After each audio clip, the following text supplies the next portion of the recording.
The Quiet Warrior Show, where we help top leaders find their pathway to incredible success and a lifetime of happiness. Here is your host, Tom Dutta, The Quiet Warrior.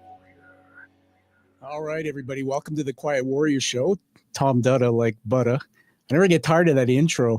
I don't know if you know this, but there's 7 layers of music in that. When I was a kid, I grew up, I loved heavy metal, one of the genres. So the guy created it. I said, put in a little bit of heavy metal in there. So there you are. The show is just growing. And I want to also thank our guest who's coming on shortly for being patient. The show's booked out every week, right through till, well, it's 4 months now. It's a nice problem to have, but people are really great to support it. As a result, the ratings are up. We have been nominated by FeedSpot as the top 20 leadership podcasts in Canada twice now in 2 years. We have podcasts in 19 countries, and we are broadcasting on 5 feeds today live: LinkedIn, Facebook, X, YouTube. And one of my favorites now is Rumble, which is just rumbling. So put your questions in the chat, make a comment. We're going to highlight it on screen if we can, but I want you to stay with us right till the end because it's going to be quite a ride. So let me start this off and tell you a bit about where we're going. What if I told you one false missile alert could revolutionize how an entire industry serves its clients? January 13th, 2018, Hawaii. Jeff Holman is standing on a beach with his family when every phone on the island started buzzing. Ballistic missile threat inbound. Seek immediate shelter. This is not a drill. For 38 minutes, Jeff thought he was going to die. But here's what happened in those 38 minutes that changed everything about how he practices law. While other people were panicking, hiding, praying, Jeff was thinking about his clients, about the work he was doing, about whether he was truly serving the entrepreneurs who trusted him with their dreams.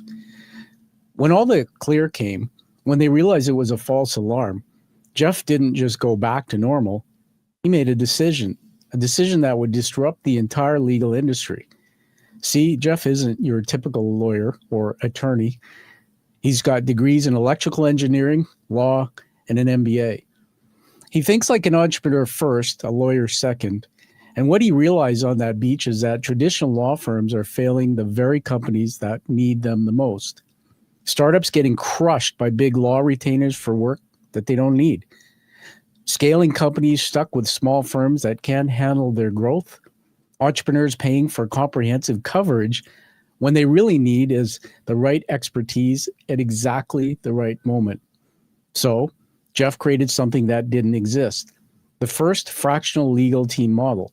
Not a law firm, not a legal department, something entirely new. His clients don't say he's a great lawyer.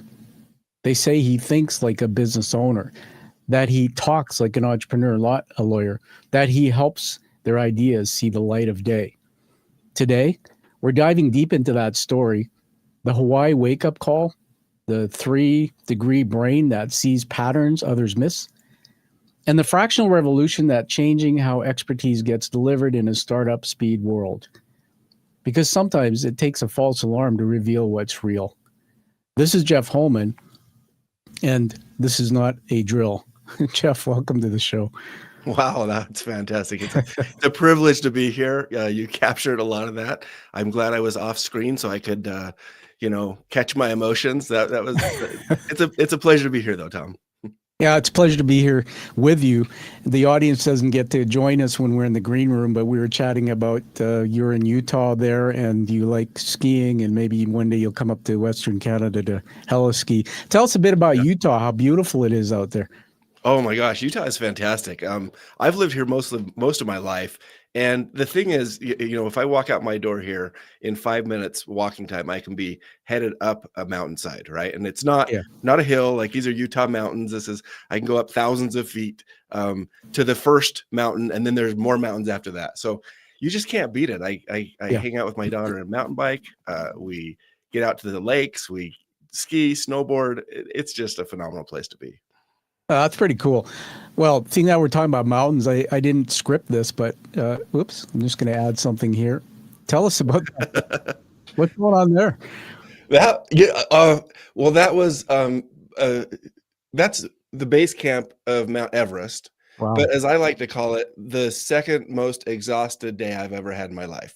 So we went up to base camp. I went with a group a couple years ago, and it was a ride. It was fun. It's 8 or 9 days hiking up through tea, the little hotels and tea villages, and you get to the base camp, and I learned a lot of stuff on that. We can go into that in great depth if you want to, but I think I'm up there on the rock, one of those guys in the middle there. Yeah, that's what I was going to ask you. Is it like pointing to the blue? Is it you in the blue, or would it be somebody else? The guy with his hands up, that's Carl. Okay. The guy next to him, to his left or our right in the picture, that's me. I've got some poles in my hands, Okay. trying not to fall over. I was just so tired. Oh man, yeah. I mean, we don't have time to make this all about Everest, but definitely what we'll do is weave this into the conversation, and you can bring that critical thinking back. Like, what did you learn here? I love this photo, by the way. A lot of people can see that I'm pointing. There's is that like a little tent city or something? Oh, back behind the rock? Yeah. Yeah, I mean, that's Everest Base Camp. That's where all the people who are summiting Mount Everest. So you go up during summit season. Yeah. We go up a little bit later than all the people who are actually going to summit, right? We went up to base camp and then came down from there. Other people went up weeks before.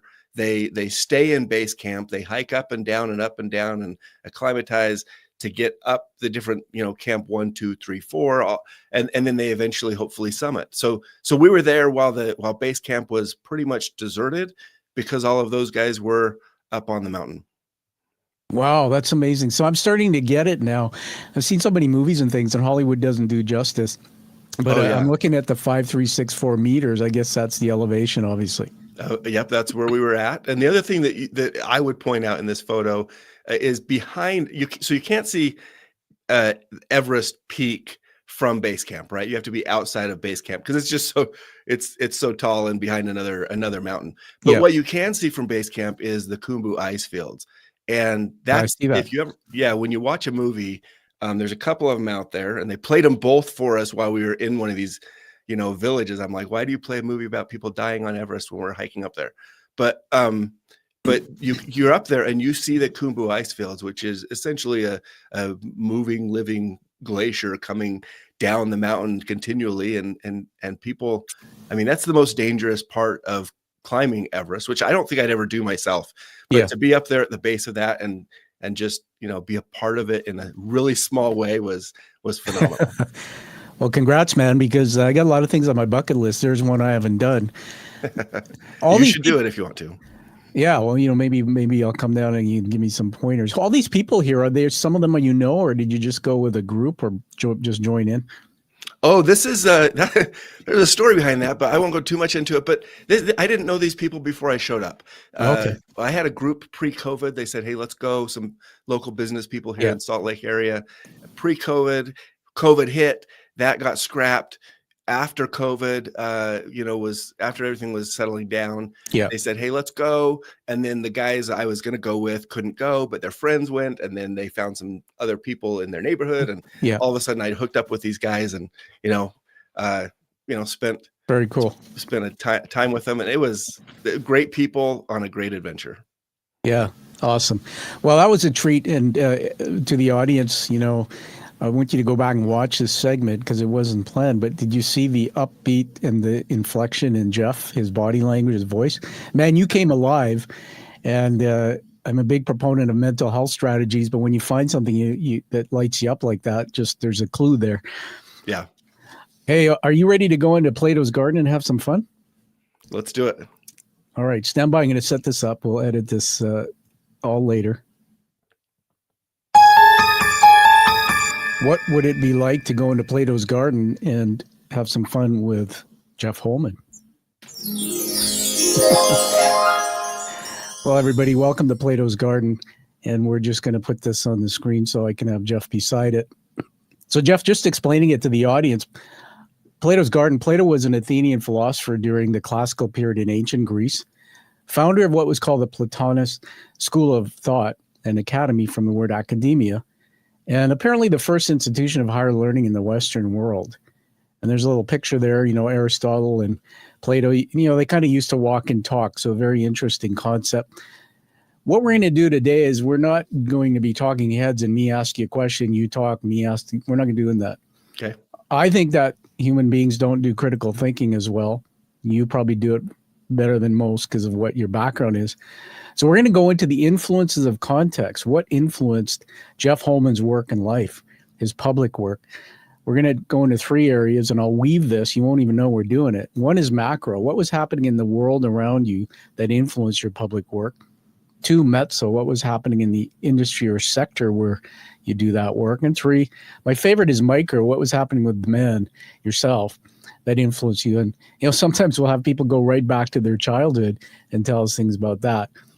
So let me set it up with what I call an intro, and then the first question I'm going to throw out, and we'll just riff on it. Yeah, let's do it. All right, Matt.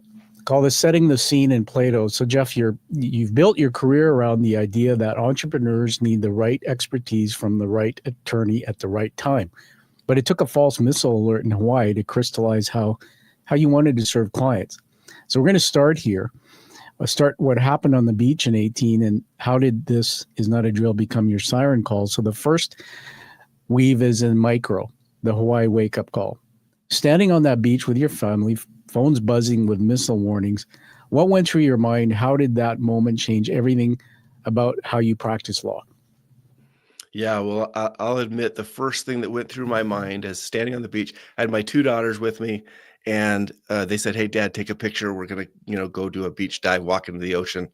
And when I literally held the camera up her camera in front of my face to take their picture, 10 feet in front of me. Before I snapped the photo, that what you read came up on the screen that, incoming ballistic missile. This is not a drill. Like it was crazy. And the very first thought I had was, do I know what a ballistic missile is? I do know what it is. That can't be what this is. The second thought was, if that's what this is, maybe we should go diving right now. Like, is that safer? I don't know. Right. And then my third thought was my wife will kill me. If for some reason this isn't what I think it sounds like it is, I'm going to be a dead man anyway. But, and I say that with a little bit of jokingness, but literally that was my stream of consciousness thought. It's like, wait, what's okay. Yeah. And I looked around, everybody's like, this is on a beach called Olowalu Beach at mile marker 14. And people are driving by because the road is right there on the beach, driving by with their phone in front of their face. Other divers have their phones, the dive master had, like everybody, like I didn't make this up. Right. And, so it of course, puts you in a moment that, in the immediate moment, you're trying to think, what do I say to my 2 daughters here? Do I call my parents and tell them I love them? Because maybe I won't have a chance. Like in the moment, it makes you ask questions that you don't ask normally. And so, but the residual effect of that is that you start saying, well, wait a second, what am I really doing? Like, am I doing what I want to be doing? Am I having the impact I want to have? Is there a better way to do things? And so there wasn't a whole lot of, gap between thinking about family and the really core important things to me in the moment and saying, am I where I want to be and doing what I want to do with the people I want to do it with in my business? Because that is, let's face it, that's a huge part of our lives, is where we spend our time working, making money, and associating. So yeah, I'm going to throw some on the screen here. I'm just going to riff on this. This is my action cam in the studio. Got a little book here. By the time I'm done with you, I'll have Jeff-isms all over my notebook here. You'll have to share them with me because I don't remember them. Yeah, I was thinking about this because somebody asked me that before of making it into an artifact, frame it, sign it, send it off to the guest. Who knows? Oh, that's awesome.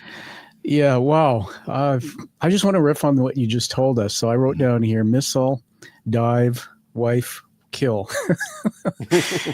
And in the moment, what happens when there's tragedy or things that are happening around us, no control, our brain just searches, try to figure it out.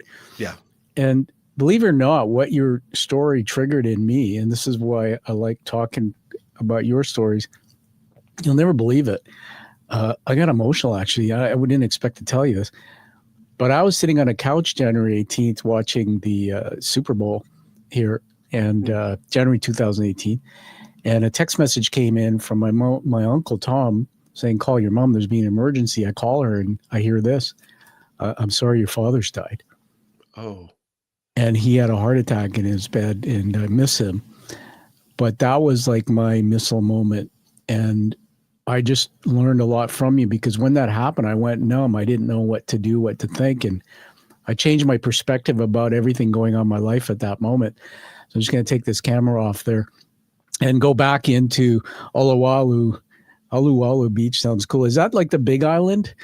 No, it's on Maui, and the cool Maui. thing about Uluwatu that I learned later is it's actually a mother reef, meaning that it is a reef that gives off, fragments or whatever that essentially seed other reefs in the area. So Interesting. Yeah, I went to Maui for sure several times, and Hawaii's changed a lot. When you think back about what happened there, is there a thread you pull out of it today that informs everything, or it changes how you look at your profession of law? yeah, there definitely is. And I've kind of put it in this mother reef framework, but that was after the fact, right? Somebody Yeah. wanted a presentation. I'm like, oh, mother reef. This is awesome. In the moment, though, really, it's just that question: Am I doing what I'm meant to be doing with my life?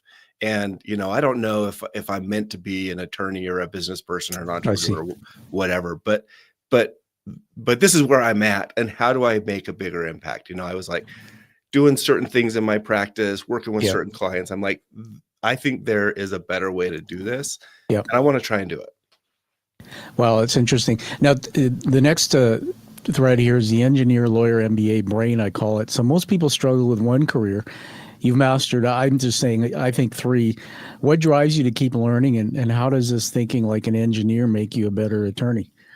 What drives me to keep learning? I don't know if I asked that question of myself before. It's just who I am. I mean, I receive it. People talk about extroverts and introverts Yeah. and where you get energy from. I think I'm an otrovert, which is a newer concept that I read about recently.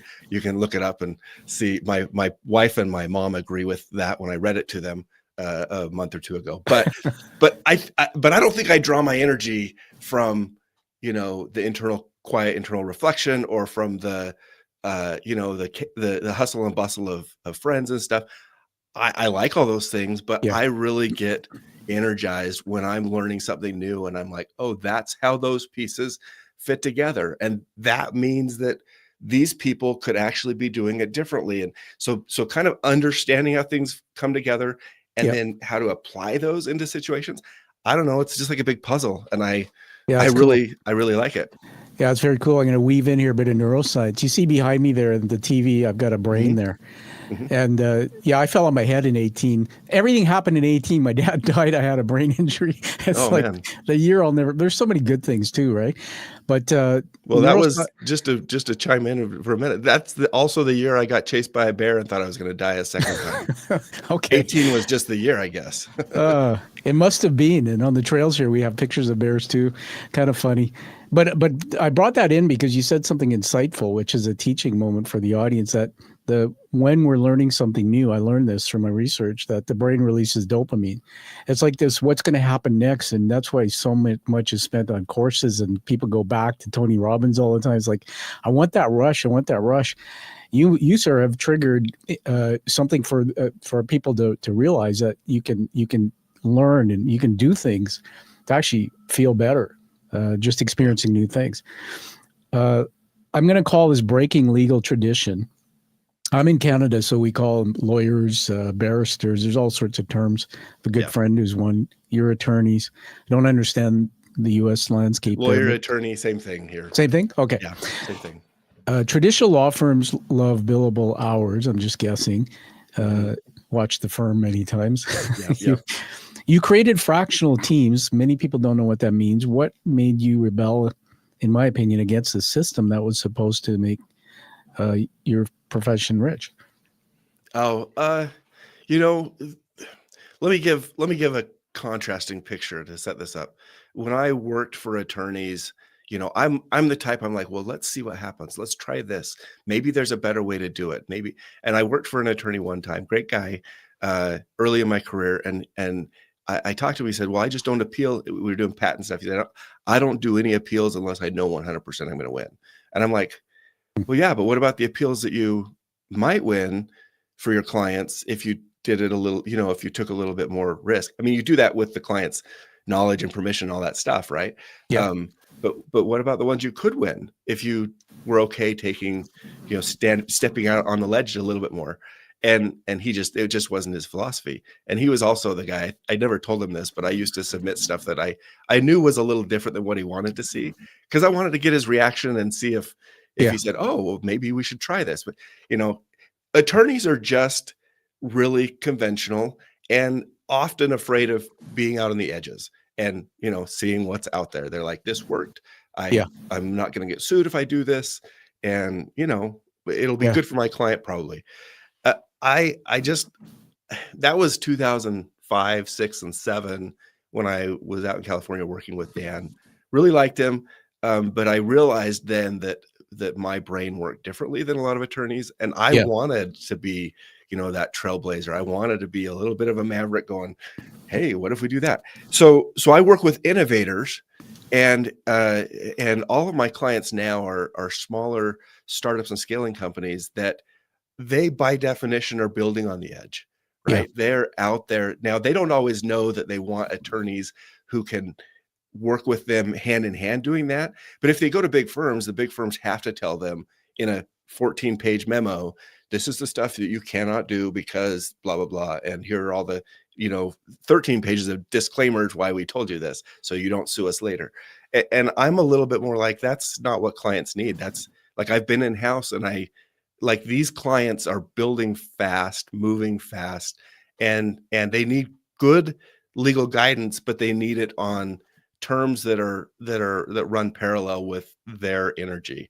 So you have to, I think, in order to actually be a partner with your clients in this type of environment, you have to be willing to be on the edge, moving faster, and doing things a little bit differently and a little more unconventional. So you have to, which maybe ironically makes you, I think, determine a little bit more clearly where the lines actually are. As an attorney, everyone's like, well, in fact, this is what my dad used to say growing up. He said, we're a religious family, and he was very strict in a lot of ways. And he'd say, Jeff, if the line is here, I'm going to put my line here, so you never even get close to the other side, right? It was, and I think a lot of attorneys do that. They say, well, if the line is here, I don't want to get close. So I'm going to put the line here, and then you just never get close. And I'm more of the philosophy, well, when you say the line is here, is it really right here, or is it kind of like where is it?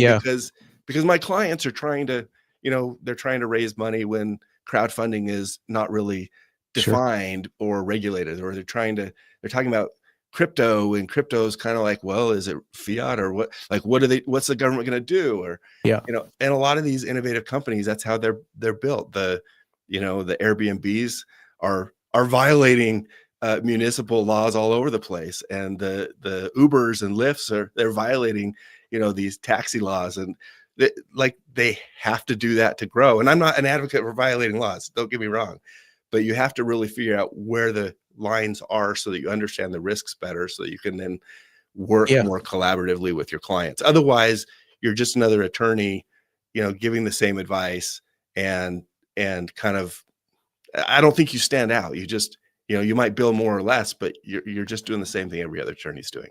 So interesting. I put this back on the screen here. Let me just see if I can change the view. Maybe we'll stay there.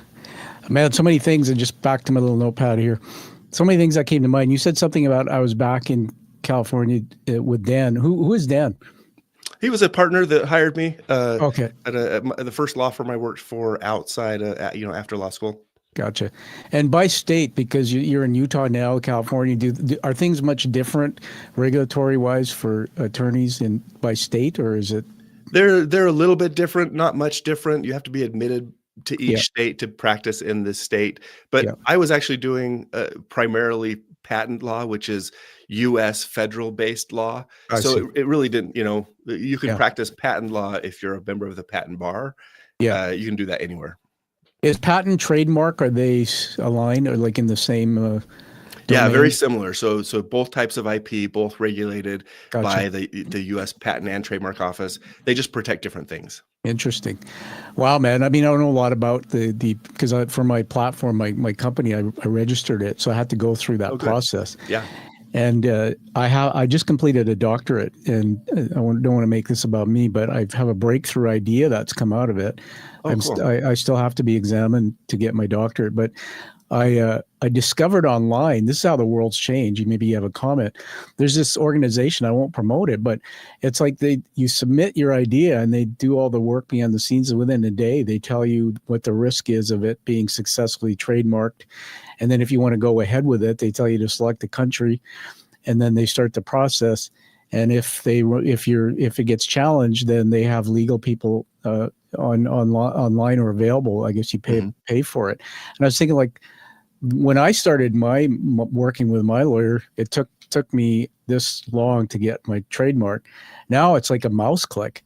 So I just wonder if you have a thought on that, just how technology is affecting the profession. Yeah, there's a couple layers there. Technology is definitely boosting the profession. It's making things faster, easier, more accessible. The caution that I would add to that is, because I'm an attorney, I got to tell you both sides, right? Yes. The caution I would add is when you're working with innovators, there are a lot of, and I don't know anything about this organization, so this isn't anything about this organization in particular, but there are a lot of people and organizations out there that really prey on the dreams of inventors and innovators. And so you have to be careful that you're aligning with the right people and platforms. That certainly they can be huge benefits to you. Just a caution that if you get with somebody that sounds too good to be true, check it with somebody that you can trust before diving in, because I've seen too many people lose $20,000, $40,000, $80,000 for sure, chasing something, paying for services that never deliver. And anyway. Great advice, everyone, from Jeff Holman.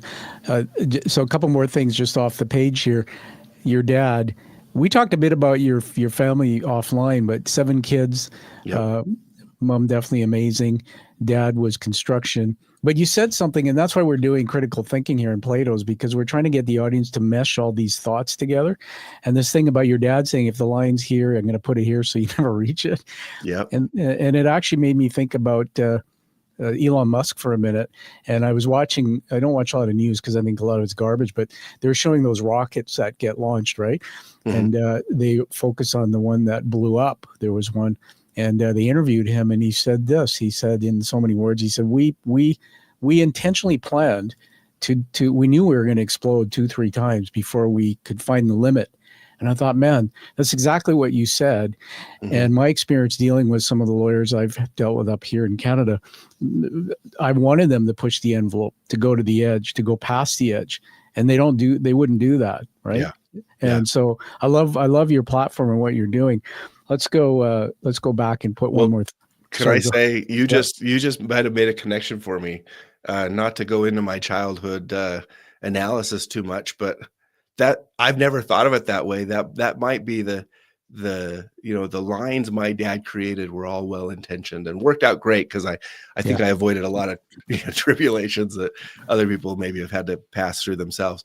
But that might very well be the juxtaposition between what I was taught and kind of pushed to as a child, and my inclination now to say, well, what if we do push the lines a little bit? What if we do that? That's right. There's probably a connection there.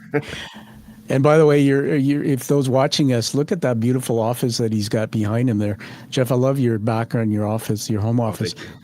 I think we're going to go back because I do enjoy neuroscience, weaving it in, because the brain, it starts in the brain.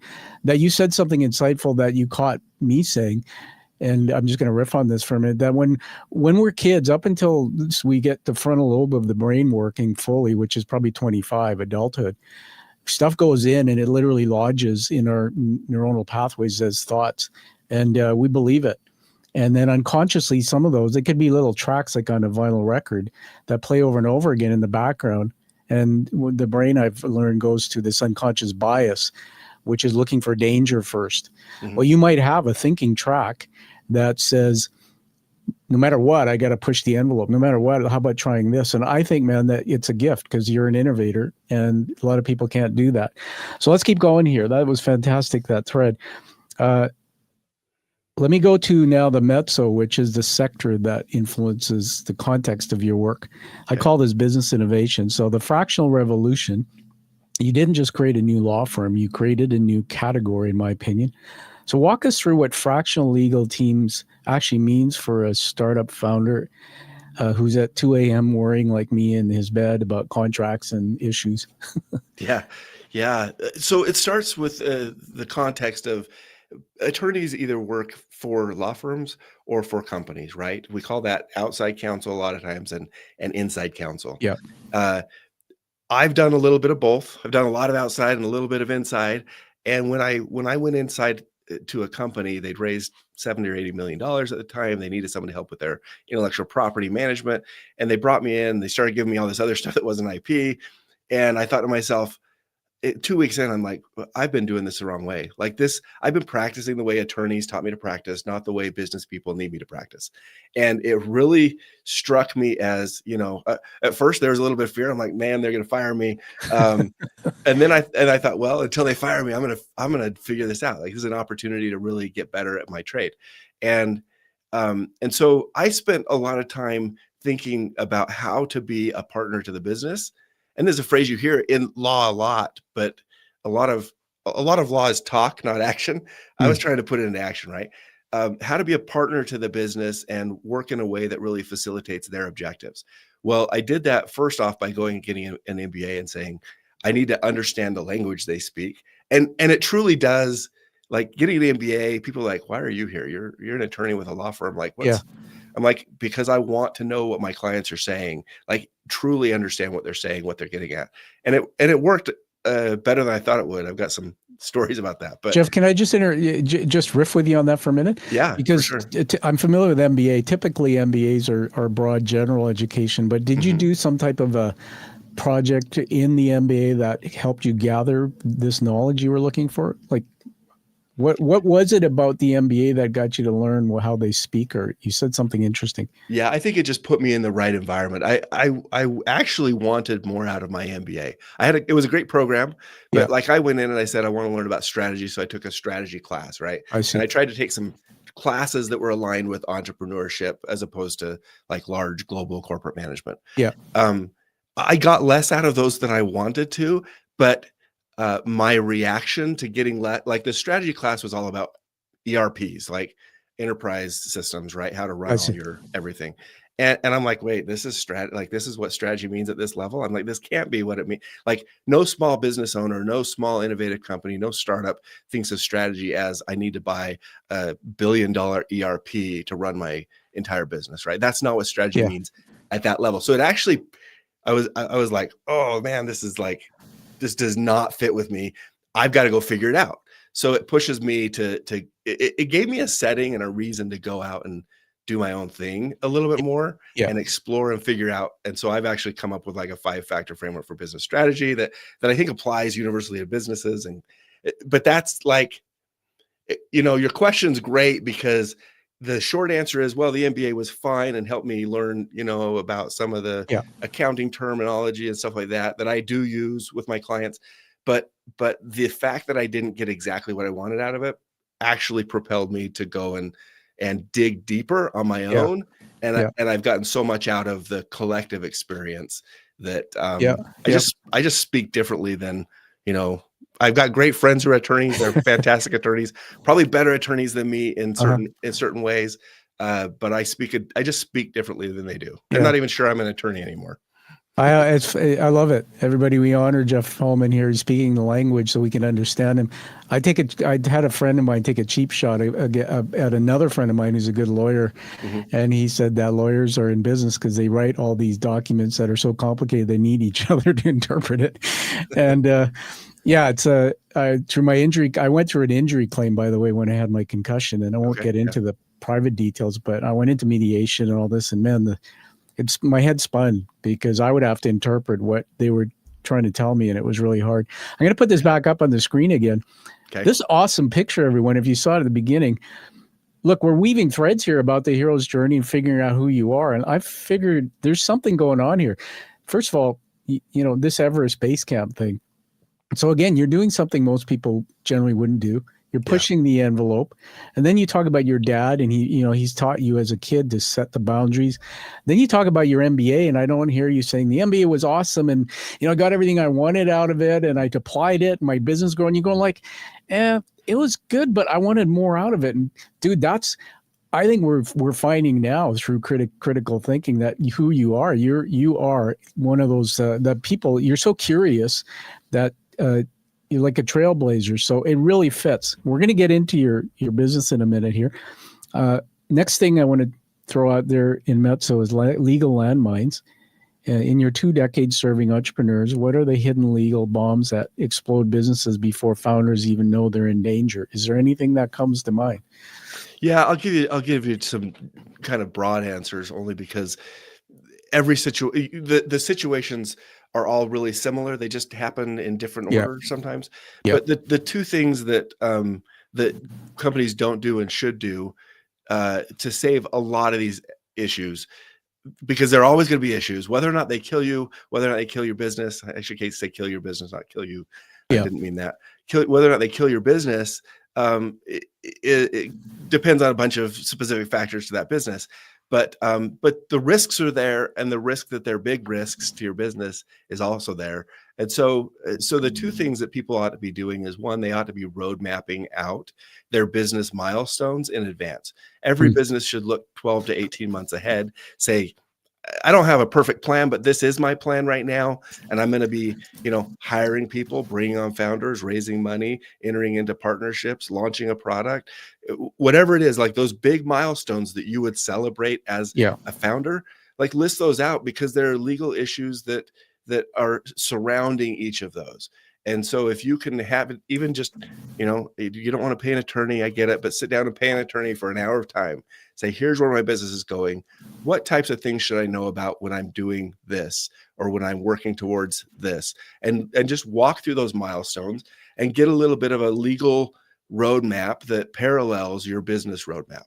That's number one. And most people don't do that because they're like, because we as attorneys have created this perception that we don't actually want to be hired. We create all these obstacles to being hired, and then therefore nobody wants to hire us. Surprise. But you should hire an attorney and get that roadmap. The second thing is, whether you hire an attorney or not, document everything. Just put stuff in writing, like even if it's between you and your friends, or maybe you and your spouse start a business. It might sound silly to document what's going on, who's got what roles, is there, shared ownership, like whether that's a spouse, a friend, a technical co-founder, whether that's bringing your first employee on and you're like, well, hey, listen, I want to compensate you this way, but we're not quite set up like that yet. Like, just document these things, put them in writing. I think I've heard, and I haven't researched this, but I've heard that, a lot of Warren Buffett's deals are handshake deals, right? He's like, listen, if I can't trust you, then we're not going to be in business long anyways. Let's just do a simple 1-pager deal type of thing and move forward. As an attorney, I can't tell you that's the best way to document it, but it's way better to document it that way than to not document it at all. And so documenting your stuff, just putting down the points, like where are the points that someone's going to maybe misremember a year from now? Yeah. Write that down and have it, there, so that both of you know that it's written down and there and can refer back to it. That's also going to save a ton of problems. Not everything, but those two things, road mapping and documenting, as generic as they sound, those are the biggest tools that you have as a founder, short of hiring someone to help you do it all in detail. Yeah, I'm just making notes on my other paper here. I'm going to read a few things out to you that I put down here from research, and then we'll get you to explain, if I was looking to hire you, what the structure is, what your company's like, what from a customer experience, when I engage you, what does it look like? Because most people know when you engage a lawyer what it looks like. You call a law firm, you get the assistant, and then you go through this process, et cetera. Yeah. It was interesting, road mapping and documenting. So just my brain went on a journey a long time ago. My background's a industry CEO, as you probably know, Yep. for 30 years, 5 sectors. I think I did 11 transactions, mergers and alliances. Cool. Some I led, and then I started my own platform here, and then I had the brain thing. But I'm back. I read somewhere long ago, they said if you're not building your business for sale, you're not in business. And this is one of the things that's you're bang on from an entrepreneur. Man, when I was sitting in a corporate paid role as a CEO, where I had a safety net, somebody was paying my paycheck, I had a board of directors in the US, by the way. When I became an entrepreneur, it was like the Wild West. And I started doing, I guess you call it fractional leadership. So I was general manager for a financial company owned by this 60 some odd year old guy. Okay. And I was chief operating officer for 2 years on contract with an IT services firm with a younger guy. And they didn't have documented processes and systems and strategies. And we always used to say that if you have a heart attack or something happens, Yeah. But then one of those firms, and you can comment, started looking at, geez, I wonder if I should sell. And the M&A firms were all over it, saying that you ain't set up right. You don't have your processes and systems, your intellectual capital. It's in your head, documented. And so when you leave, that all leaves with you. Do you have a comment on that from what you've seen in general? Yeah, and if I can make it a little personal, I will. You're speaking to someone in the industry that is the absolute worst at doing that. We talk about our law practice, right? And it's like this is one of the major shifts I made. I looked at all these law practices, these law firms, and I'm like, I don't want to build another law practice that is entirely, it's the, I like to use the analogy, it's the most inefficient grocery store you could ever have.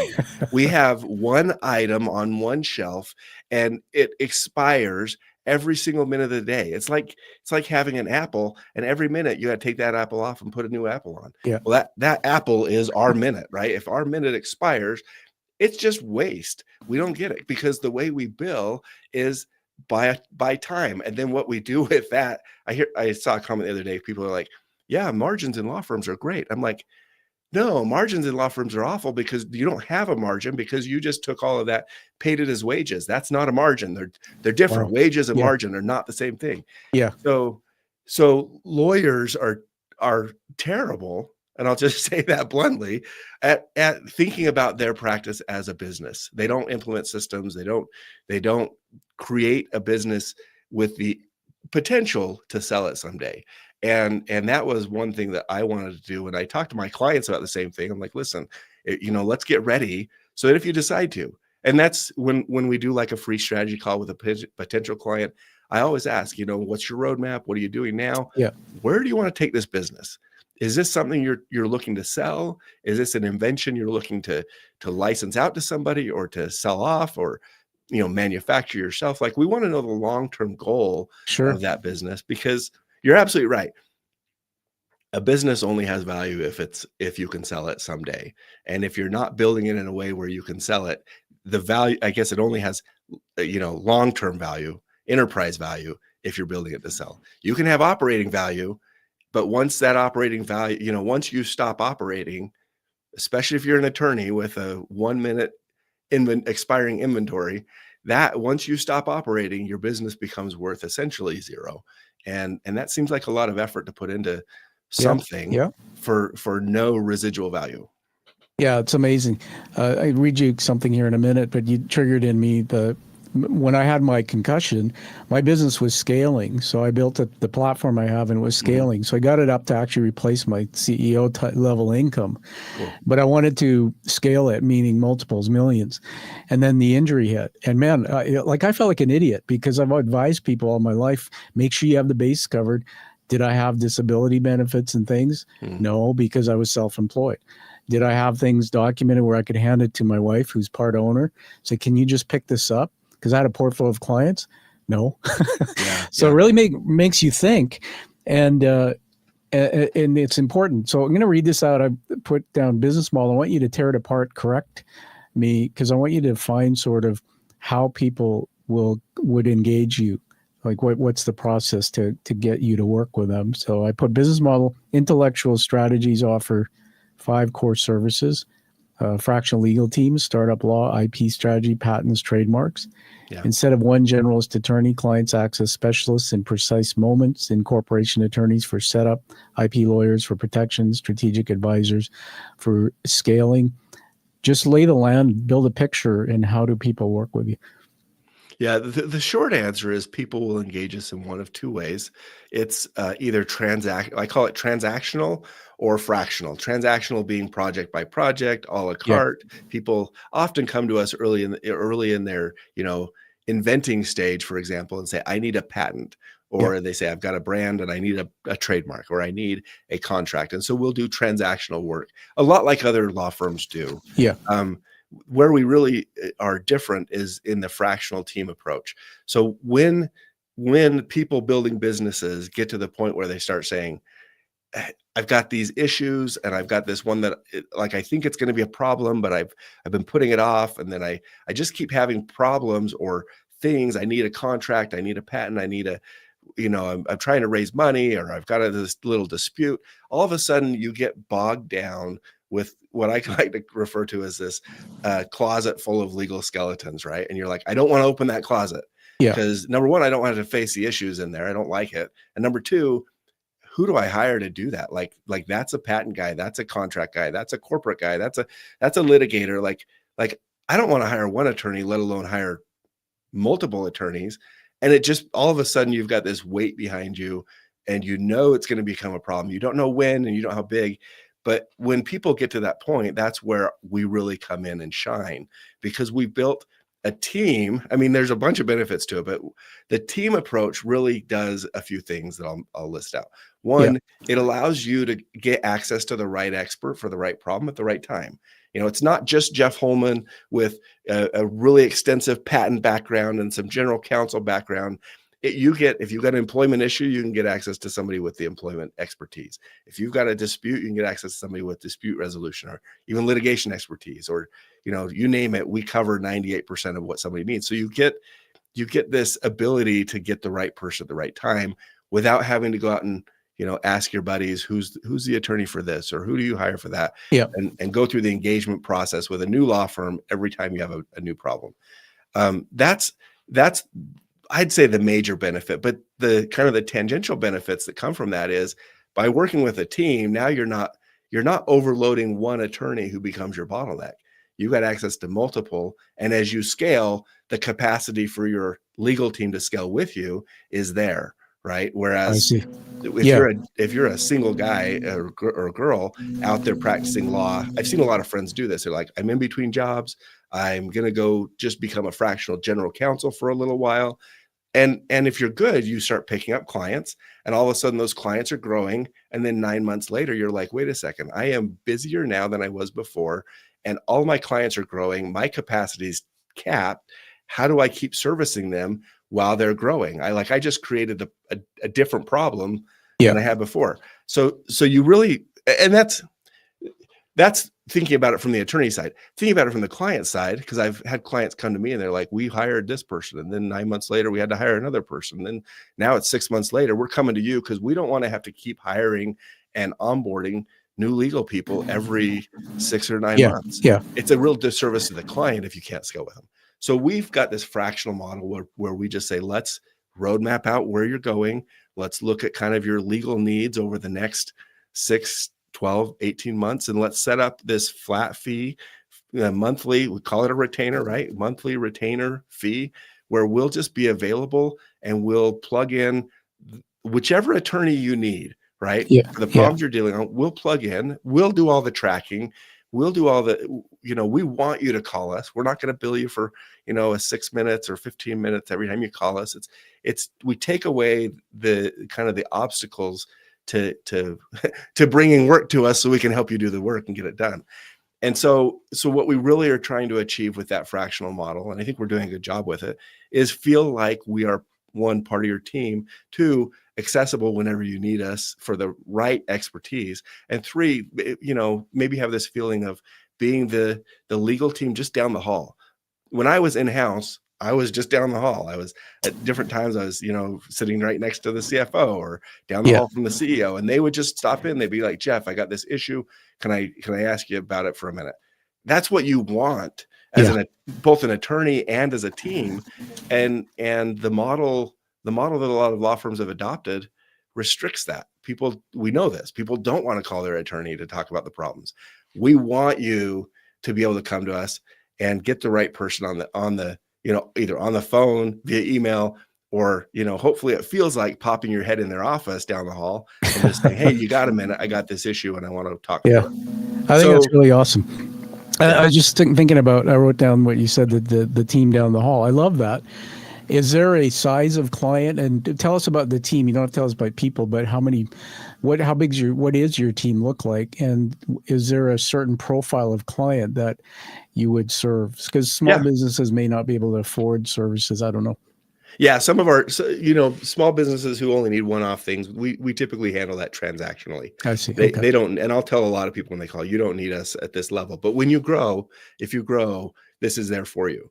Our team is 5 attorneys right now. Yeah. We've had this core team together for a while, and we cover, again, 98% of what every startup needs. Sometimes people come to us and they're like, if it's like really specialized HIPAA in the US, HIPAA is the medical privacy laws, right? Yeah. HIPAA stuff, really, really specialized tax things, sometimes like the setting up funds and things like that. There are certain issues that we don't do, but we can help manage and bring in specialists to help with. But our core team really does handle like 98% of what a startup or scaling business needs.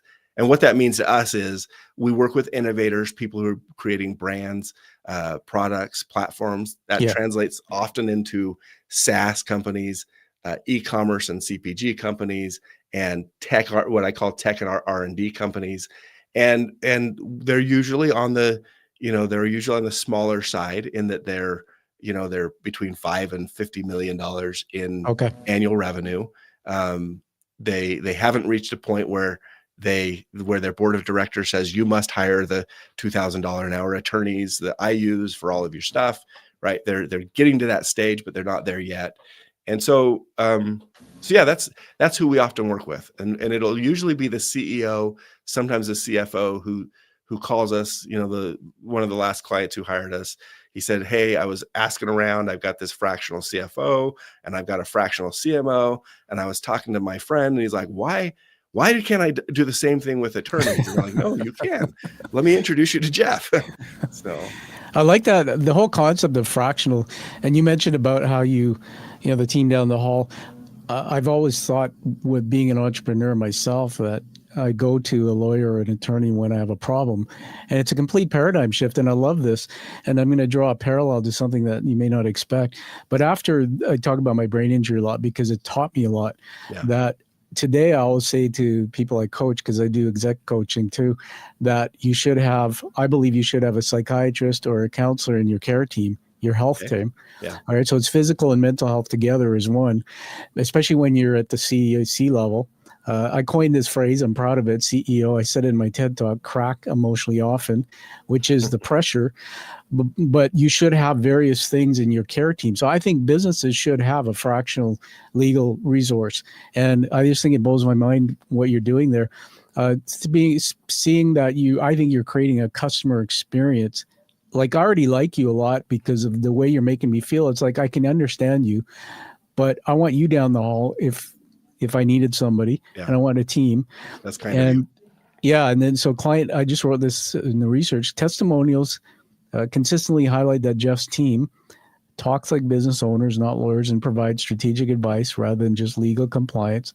Clients say they empower smart decisions and help ideas see the light of day. There is a plug for you. A little virtual. Okay, let's go take another turn. You doing good? You having fun still? Get another 5 great. or 6. This is awesome. Yeah, you are. So, man, as I scale my business, now I'm in Canada though, right? So you guys probably can't help somebody like me, but do you only focus on your state, or is it just the United States? Do you have alliances with other companies? Yeah, that's a great question. We focus primarily on our states, but we have in the U.S. there's a whole thing called multi-jurisdictional Yeah. practice, Yeah. and it's a moving target right now, Yeah. which is fine for me because like I said, I like to operate on the edges anyways. So Yeah. I've got people, and I'm like, hey, this is where the rule really is, even though people think it's somewhere else. So we work with a lot of clients from a lot of different places, though, even clients internationally. A lot of those international clients will come to us because they're seeking U.S. patents and U.S. trademarks, often in the Yeah. e-commerce space, trying to launch products on Amazon. But my background doing patents for 10 or 15 years really helped me because a lot of our patent clients wanted to file outside of the U.S. And so I've worked with dozens and dozens of law firms and lawyers in other countries. We've got a couple in Canada that we actually use regularly with our clients, and Asia, and a couple in Africa, a lot in Yeah. Europe. So Awesome. Australia, like we use attorneys everywhere, and so we've been fortunate to build a network of who we call Nice. foreign counsel. Yeah. And when clients come to us, like we had somebody come recently, like, can you help us with this? We've got this issue and we're trying to, they're trying to do some stuff in India, right? And by doing it in India, I said, listen, we can either help you do it, or we can't. If it involves going to India and doing the India stuff, we can do the stuff on the business side as your in-house team. But when it comes to actually filing things or whatever needs to happen in India, we've got attorneys over there that we've worked with in the past, and we know who we trust and can just connect you there and help manage the transaction. Yeah. And we'll get this at the end of the show. You must have a website or a presence, so we'll get that. In about an hour, I'm driving down to downtown Vancouver to meet with a founder. He's a friend of mine. And just to give you a landscape, like Canada is 40 million people, right? And the world is our oyster. And so he's got an IT services firm, but he's got an office in Mauritius. He's got his office here. He's an interesting guy because he started this company. He grew it years back, same thing, IT consulting. And then Deloitte, the big consultancy firm, they bought it. He worked for them for a year. He's now back building another one. Yeah. And it's called Red Pill Labs. He's a really cool guy. But when you sit down and talk to him, he talks a lot like he should be a client. The same thing, right? He's got fires and things. He's scaling. He's trying to avoid pitfalls, and the landscape's changing. So it's pretty interesting. Yeah. Yep. We run into that all the time.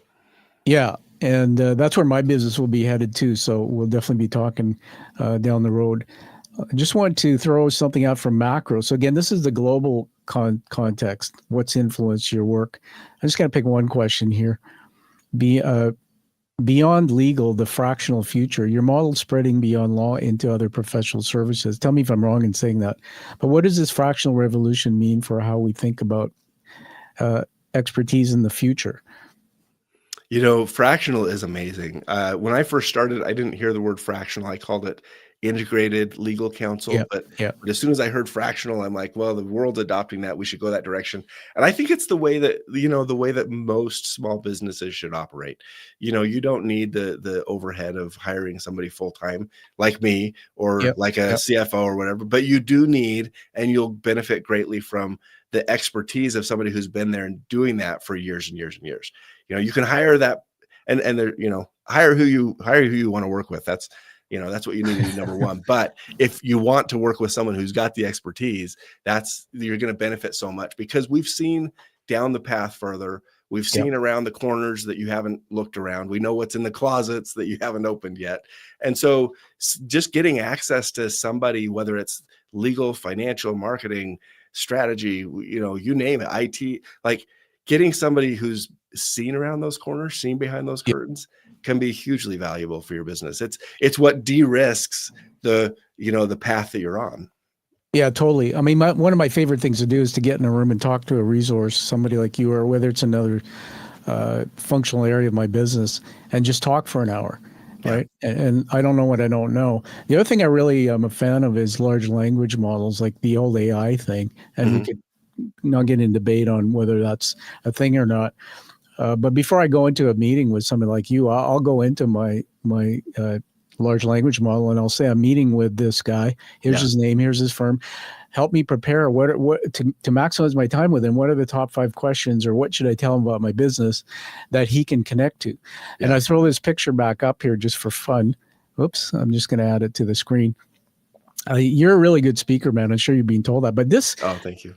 This picture could be on the screen when you're doing a keynote. And I'm thinking everything you just told us, it's like, okay, a business owner has reached their base camp and now they don't know what to do.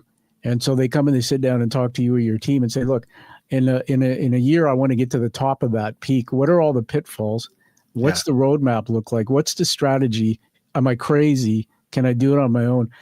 That's a really cool thought. Tell me what you think about that. I love it. I love it. And I think what I would say to that is I probably am helping the people who are on the same track I've been on. Like getting to the peak is maybe beyond where we work. You know, you get these global companies and whatever, but I love being in the trenches with people who are just building in the chaos. Yeah. And so those guys are probably in a lot of ways traveling the same 8-day, 9-day trek that I was on, trying to get to the same place I was. Because let's face it, I'm a small business like a lot of other small businesses. Whether you want to think of attorneys that way or not, you know, those of us who are running our law firm as a business are small business owners the same way. And so I think it's great. I haven't had a chance to write down some notes on my own in my notebook, but I've got it right here and I'm going to do that after the fact. I love the parallel that you've created. And just to contrast that for just a minute, I'll mention, the year after that, I did a trek to Kilimanjaro in Tanzania, in Africa. Oh my. That one didn't go as well. I was helicoptered out before reaching the peak. I had high altitude sickness, fluid gathering in my lungs. Wow. And so there's this aspect of, Everest Base Camp was this awesome achievement, and Mount Kilimanjaro in a totally different way was also an awesome achievement, but not the achievement I went in expecting. Right. And so there's kind of these contrasts, and as business owners, we experience both of those. And I think it's what we take away from it that really, determines whether or not it was valuable or not to us. Wow, that's a good metaphor. It goes back to what you taught us before about pushing the envelope. You have to get the liquid in your lungs and have that decompression, all that stuff, to realize the next time you're going to be prepared in a different way. Yeah. I admire you for that, man. I mean, that's crazy. But again, it's back. I'm going to step back now, and I've accomplished, I think, what I wanted to, which is we talked about, the global impacts of you, the personal and the sector, and meshing it all together. I just really see this guy who is creative, innovative, but it comes from threads of your roots where you have to keep pushing the envelope. And I think that the world needs you. The entrepreneurs out there are afraid to get past the base camp.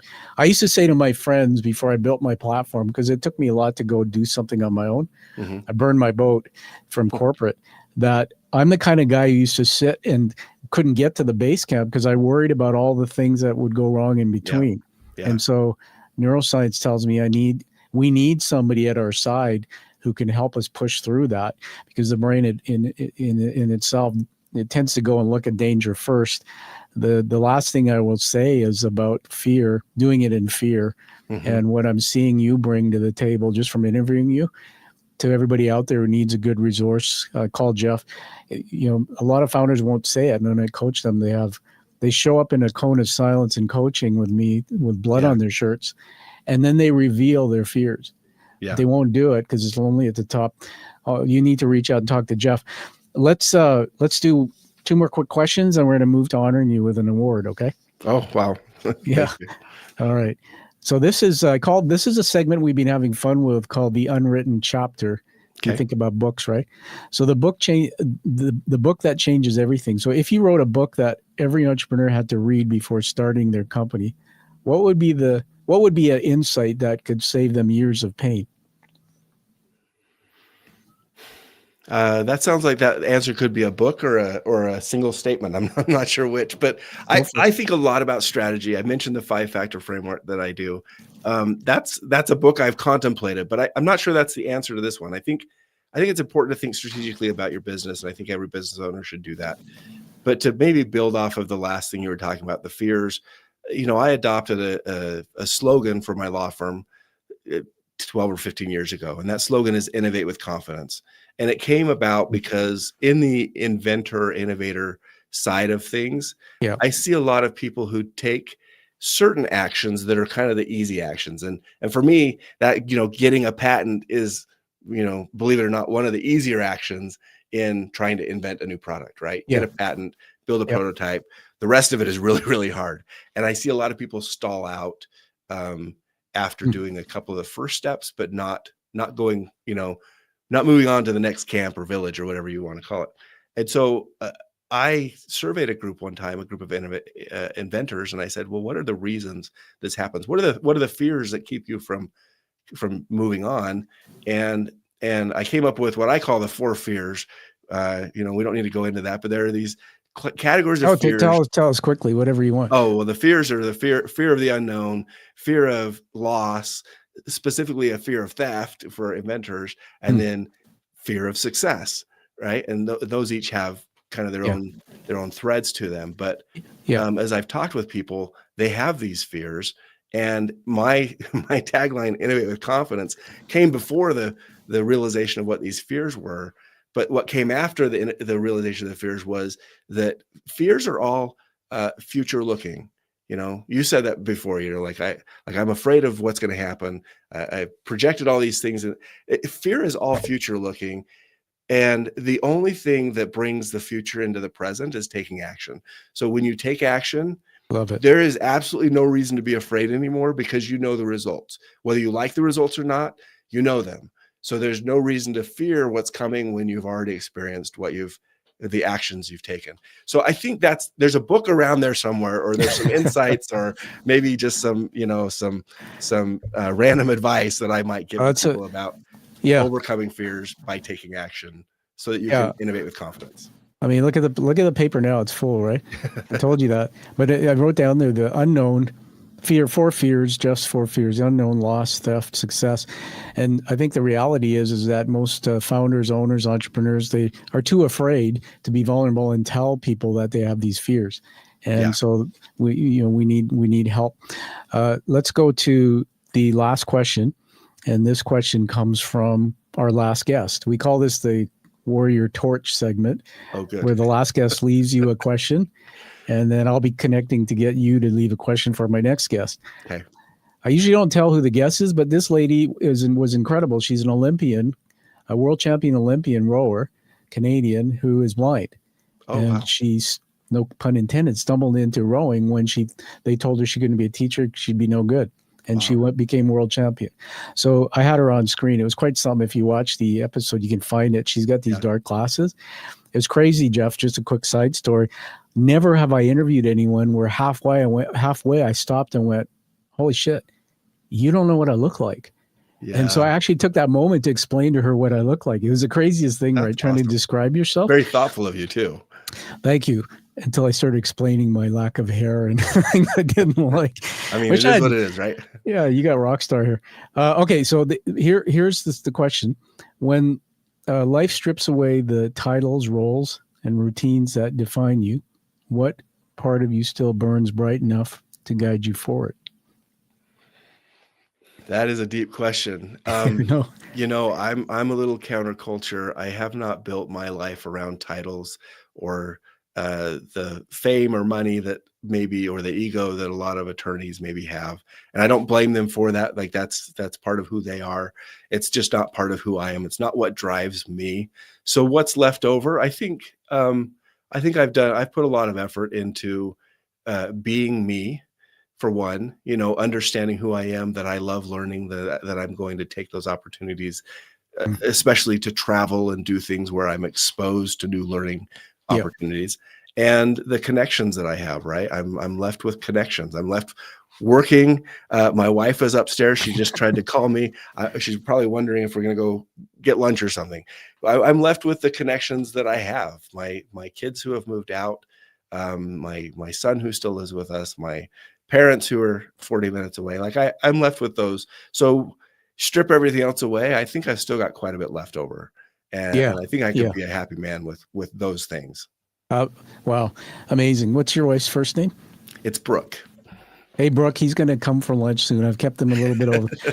Didn't I tell you that an hour would fly by? That's how great It does. your conversation is, and I'm having a lot of fun. But I want to give you something back on that. That in my doctorate, in my doctorate degree thesis is called the Quiet Revelation: Unfolding Identity in a Complex World. Okay. And it's a big thing, 300 pages. I did it with limited vision too, which was crazy. But one of the things I learned through my research, and it'll be public soon, is it's not what you say, it's not what I say, it's what happens in the space between us. And Okay. the more Jeff you talk, the more I learn about myself. And therefore, as human beings, we can only live and be fulfilled through another. We need each other. Yes. And I think that's the thing that I love you so much for what you said, that it's about your kids, it's about your wife. You think you have enough because you're a kind of person who has demonstrated to us today that it's not just about work. It's about all those other things, and you recognize you have those gifts. So congratulations. I'm going to honor you with an award now, so we'll put this on the screen here. Well, that's very kind of you. And I have to say, while you're doing that, my daughter, my oldest is pursuing a PhD in finance at the moment in Texas. And so you've been down quite a journey. That's a tough journey that she's on and that you've been on. So congratulations for power to her. When she needs to call and commiserate, tell her she can call anytime. Well, fortunately, she's doing an awesome job down there. I'm sure she is. That's awesome. You must be proud of her. All right. Have you heard of challenge coins before? I have. Okay. I have. In fact, I'm going to maybe surprise you after you surprise me. Okay, so you can surprise me any day. So to the audience, I have a little sleeve here. It comes with it. I love it. They were surfaced during World War I era. The practice of carrying a coin designed specifically for a unit was popular with Army Special Forces, carrying the coin at all times, presenting it when challenged to prove affiliation with that unit resulted in a number of consequences. Those who couldn't produce their coin maybe would buy drinks. That still happens today.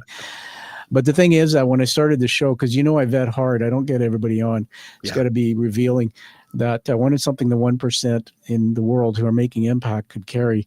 And so this is the coin. The front of it is the image of the show. I love that. I love the colors.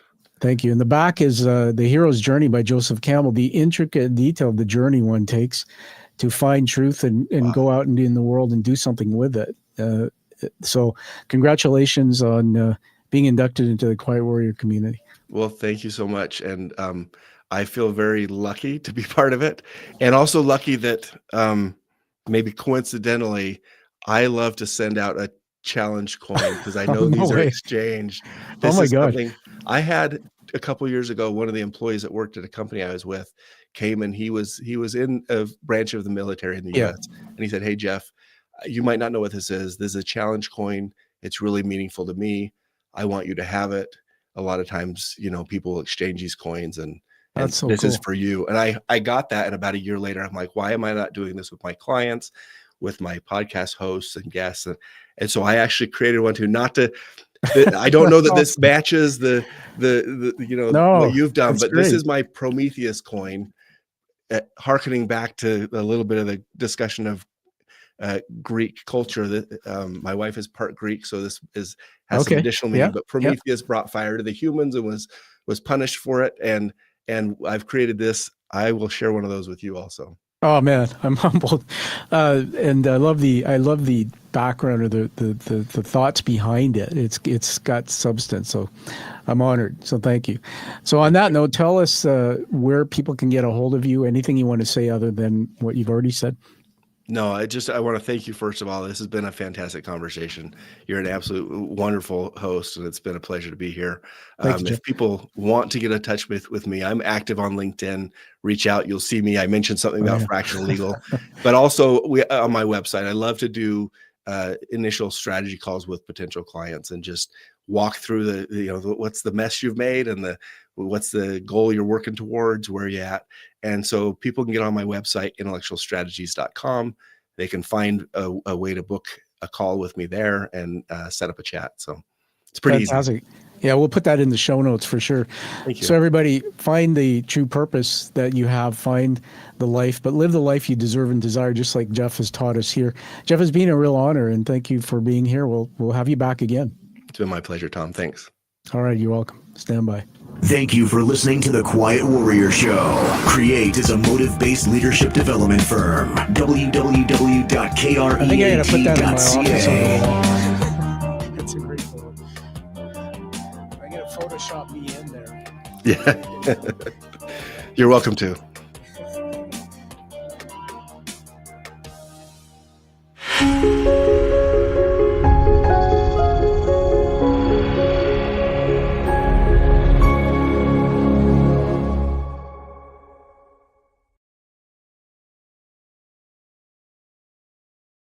We're just gonna end the stream here, so stand by, Jeff. Come on, end it.